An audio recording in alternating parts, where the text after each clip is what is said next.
پاکستان کی حالیہ عظیم الشان فتح جو کہ سب سے پہلے صرف اور صرف اللہ رب العزت کے فضل و کرم سے، اور اس کا ایک اہم حکم وَأَعِدُّوا لَهُمْ مَا اسْتَطَعْتُم مِّن قُوَّةٍ کہ اپنے دشمن کے مقابلے میں خوب تیاری کرو، خوب قوت تیار کرو، اس کو پورا کرنے کی وجہ سے اور پھر پوری قوم کی دعاؤں سے، دنیا بھر کے مسلمانوں کی دعاؤں سے عمل میں آئی۔ اس کے بہت سارے خوبصورت پہلو سامنے آ رہے ہیں، خوشگوار پہلو سامنے آ رہے ہیں، مگر ایک پہلو جو کہ مجھے بہت اچھا لگا وہ کیا ہے جو میں نے نوٹ کیا ہے، وہ یہ ہے کہ اس فتح نے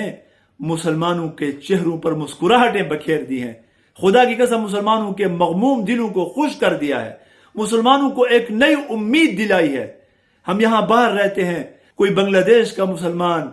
کوئی جو ہے نا سوریہ کا مسلمان، کوئی فلسطین کا مسلمان، کوئی مصر کا مسلمان، کوئی اردن کا مسلمان، کوئی سوڈان کا مسلمان دور سے ہمیں دیکھ کر خوش ہو جاتا ہے اور مبارکباد دیتا ہے۔ تو اللہ کرے کہ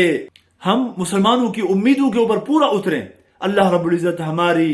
جو فوجی قوت ہے اس کو مزید ترقی عطا فرمائے، اور اللہ رب العزت ہمیں اس قیمتی وطن اور اس قیمتی قوت کی قدر کرنے کی توفیق نصیب فرمائے۔ اسلام زندہ باد، پاکستان پائندہ باد۔